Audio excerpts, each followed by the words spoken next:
Smart est une enquête, non pas sur Internet, mais sur les Internets, à savoir comment le monde numérique, qui apparaît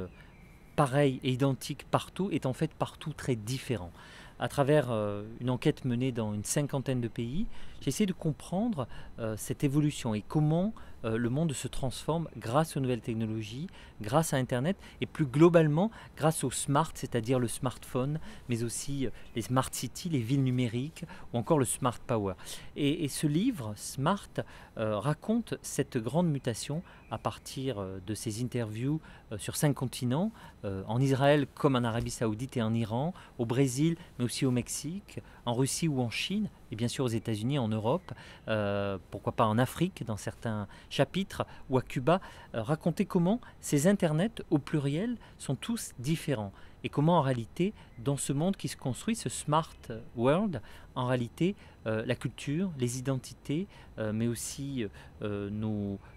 forces et nos faiblesses ne sont pas menacées, mais plutôt laissées entre nos mains. C'est à nous de gérer cette affaire et de faire en sorte qu'on soit capable de maîtriser les technologies. Beaucoup pensent qu'Internet est global et au fond pareil partout. En fait, Internet est territorialisé, souvent localisé, parfois communautarisé, lié à votre sphère, vos amis, votre langue, votre culture. Donc, chaque page Facebook est différente, chaque compte Twitter suit des amis différents, et l'Internet qui est produit, contrairement à ce que pensent les patrons de la Silicon Valley et parfois les critiques d'Internet, en réalité, Internet est partout différent.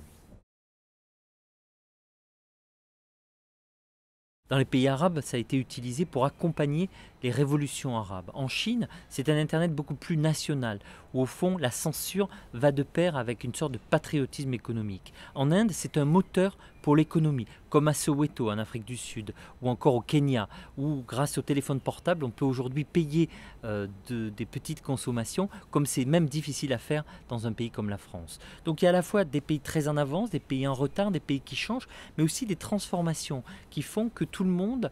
évolue de manière différente, avec des sites, des logiciels, des applications et surtout des usages qui sont différents dans la plupart des pays.